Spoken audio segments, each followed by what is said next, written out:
Mina Harker's Journal. 22 September. In the train to Exeter. Jonathan sleeping. It seems only yesterday that the last entry was made, and yet how much between then, in Whitby and all the world before me. Jonathan away and no news of him, and now married to Jonathan. Jonathan a solicitor, a partner, rich, master of his own business.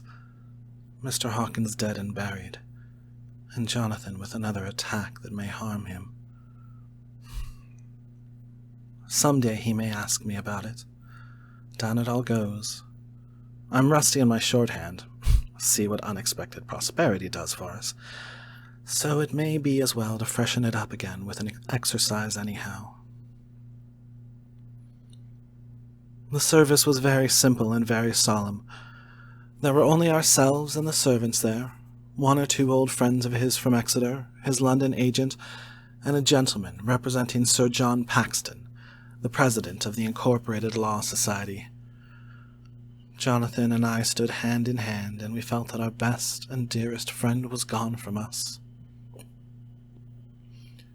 We came back to town quietly, taking a bus to Hyde Park Corner. Jonathan thought it would interest me to go into the Row for a while, so we sat down. But there were very few people there, and it was sad-looking and desolate to see so many empty chairs. It made us think of the empty chair at home. So we got up and walked down Piccadilly. Jonathan was holding me by the arm, the way he used to in old days before I went to school. I felt very improper, for you can't go on for some years teaching etiquette and decorum to other girls without the pedantry of it biting into yourself a bit. But it was Jonathan, and he was my husband, and we didn't know anybody who saw us, and we didn't care if they did, so on we walked. I was looking at a very beautiful girl in a big cartwheel hat, sitting in a Victoria outside Giuliano's, when I felt Jonathan clutch my arm so tight that he hurt me, and he said under his breath, "My God!" I'm always anxious about Jonathan, for I fear that some nervous fit may upset him again, so I turned to him quickly and asked him what it was that disturbed him. He was very pale, and his eyes seemed bulging out as, half in terror and half in amazement, he gazed at a tall, thin man with a beaky nose and black mustache and pointed beard, who was also observing the pretty girl. He was looking at her so hard that he did not see either of us, and so I had a good view of him. His face was not a good face. It was hard and cruel and sensual, and his big white teeth, that looked all the whiter because his lips were so red, were pointed like an animal's. Jonathan kept staring at him till I was afraid he would notice. I feared he might take ill, so he looked so fierce and nasty. I asked Jonathan why he was disturbed, and he answered, evidently thinking that I knew as much about it as he did, "Do you see who it is?" "No, dear," I said. "I don't know him. Who is it?" His answer seemed to shock and thrill me, for it was said as if he did not know that it was me, Mina, to whom he was speaking. "It is the man himself." The poor dear was evidently terrified at something. Very greatly terrified. I do believe that if he had not had me to lean on and to support him, he would have sunk down. He kept staring. A man came out of the shop with a small parcel and gave it to the lady, who then drove off. The dark man kept his eyes fixed on her, and when the carriage moved up Piccadilly, he followed in the same direction and hailed a hansom. Jonathan kept looking after him, and said, as if to himself, "I believe it is the Count, but he has grown young. My God, if this be so! Oh, my God, if I only knew, if I only knew!" He was distressing himself so much that I feared to keep his mind on the subject by asking him any question, so I remained silent. I drew him away quietly, and he, holding my arm, came easily. We walked a little further, and then went in and sat for a while in the Green Park, It was a hot day for autumn, and there was a comfortable seat in a shady place. After a few minutes, staring at nothing, Jonathan's eyes closed and he went quietly into a sleep, with his head on my shoulder. I thought it was the best thing for him, so did not disturb him.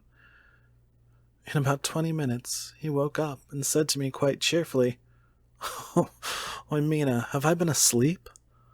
Oh, do forgive me for being so rude. Come, and we'll have a cup of tea somewhere." He had evidently forgotten all about the dark stranger, as in his illness he had forgotten all that this episode had reminded him of.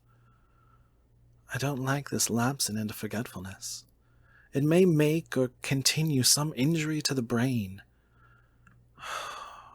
I must not ask him, for fear I shall do more harm than good, but I must somehow learn the facts of his journey abroad.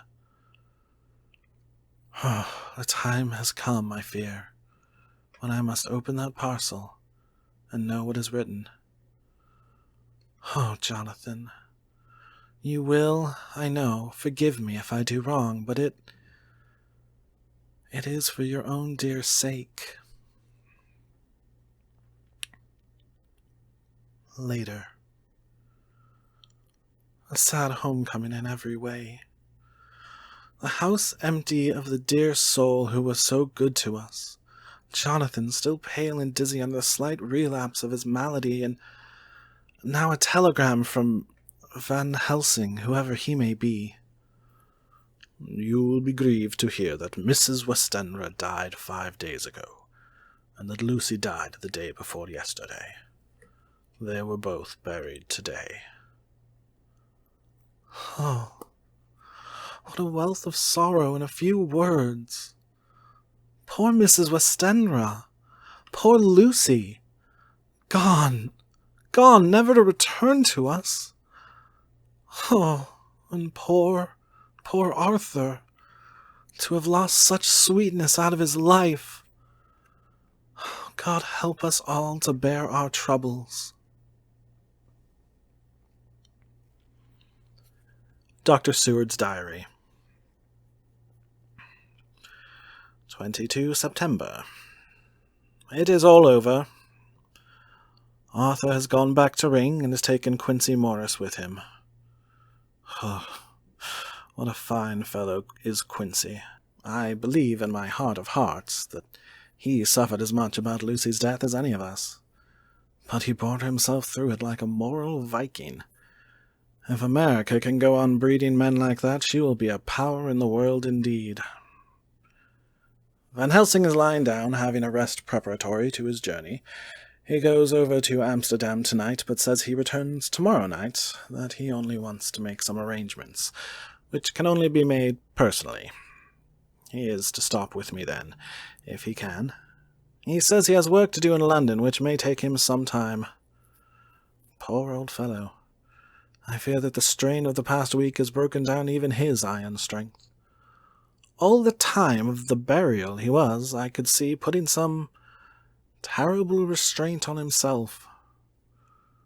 When it was all over, we were standing beside Arthur, who, poor fellow, was speaking of his part in the operation where his blood had been transfused into his Lucy's vein. I could see Van Helsing's face grow white and purple by turns.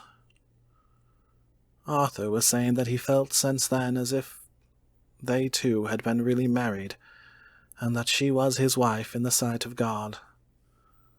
None of us said a word of the other operations, and none of us ever shall.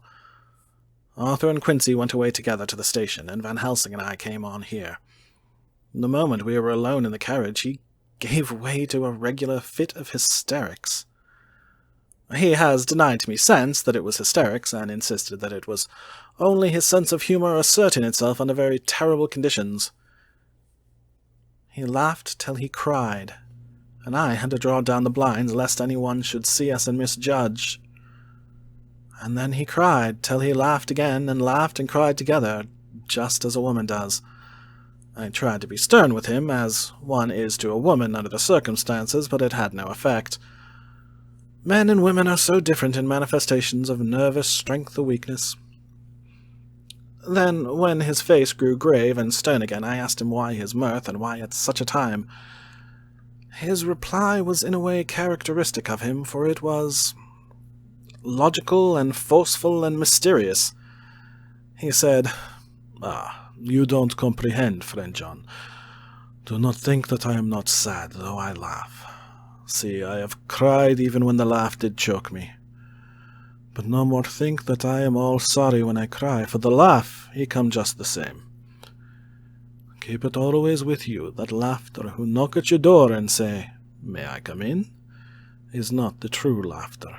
No, he is a king, and he come when and how he like. He ask no person, he choose no time of suitability. He say, I am here. Behold, an example, I grieve my heart out for that so sweet young girl. I give my blood for her, though I am old and worn. I give my time, my skill, my sleep. I let my other sufferers want, that so she may have all. And yet I can laugh at her very grave, laugh when the clay from the spade of the sexton drop upon her coffin and say, Thud, thud, to my heart, till it send back the blood from my cheek. My heart bleed for that poor boy, that dear boy. So of the age of mine own boy had I been so blessed that he live, and with his hair and eyes the same.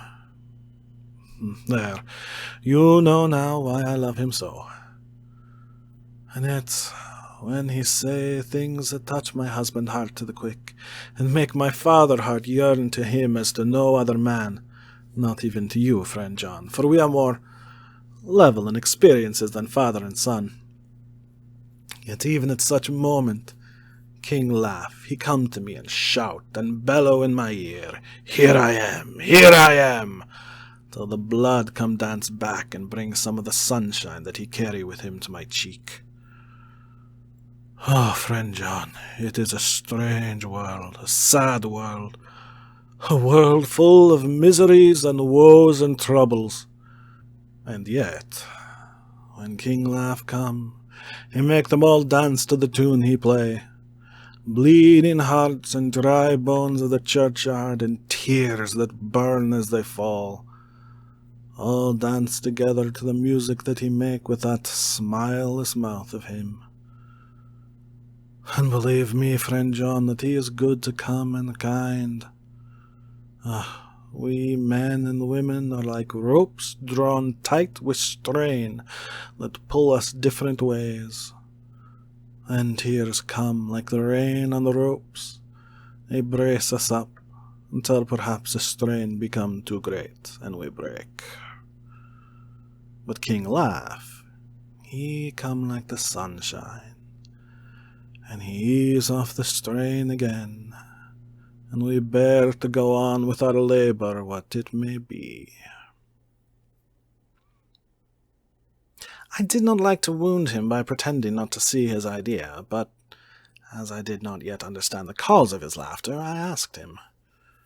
As he answered me, his face grew stern, and he said in quite a different tone, Oh, it was the grim irony of it all. This so lovely lady, garlanded with flowers that looked so fair as life, till one by one we wondered if she were truly dead. She laid in that so fine marble house, in that lonely churchyard, where rest so many of her kin, laid there with the mother who loved her, and whom she loved, and that sacred bell going toll, toll, toll, so sad and slow, and those holy men, with the white garments of the angel, pretending to read books, and yet all the time their eyes never on the page, and all of us with the bowed head. And all for what? She is dead, so, is it not?